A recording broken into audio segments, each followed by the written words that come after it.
দাঁত দিয়ে ট্রেন সরানো শুনলে মনে হবে একেবারেই অসম্ভব, কিন্তু এই অসম্ভবকেই সম্ভব করেছে মিশরের কুস্তিগির আশরাফ মাহরুজ, যিনি দাঁত দিয়ে ট্রেন টেনে বিশ্ব রেকর্ড গড়েছেন। তিনি দেশটিতে কাবাঙ্গো নামে পরিচিত।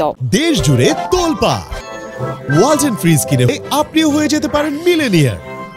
বার্তা সংস্থা এপি এক প্রতিবেদন জানিয়েছে, আশরাফ মাহরুজ এই সপ্তাহে Guinness book of world records থেকে ৩টি বিশ্ব রেকর্ডের আনুষ্ঠানিক স্বীকৃতি পেয়েছেন, যার মধ্যে একটি হলো দাঁত দিয়ে সবচেয়ে ভারী ট্রেন টানার রেকর্ড, আর বাকি দুটি হলো সবচেয়ে ভারী ইঞ্জিন টানা এবং দ্রুত গতিতে ১০০ মিটার গাড়ি টানার রেকর্ড।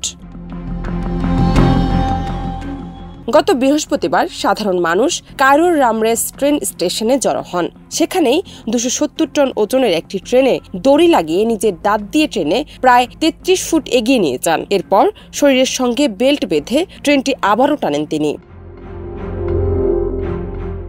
মিশরের এই কুস্তিগিরের বয়স ৪০ বছর। তিনি মিশরের পেশার কুস্তিগির ফেডারেশনের সভাপতি। তিনি ২০২৪ সালে মাত্র ৩০ সেকেন্ডের মধ্যে ১১টি কাঁচা ডিম ভেঙে ও সেগুলো খেয়ে রেকর্ড গড়েছিলেন। এর আগে ২০২১ সালে নিজের দাঁত দিয়ে ১৫,৭৩০ কেজি ওজনের একটি গাড়ি টেনেছিলেন তিনি।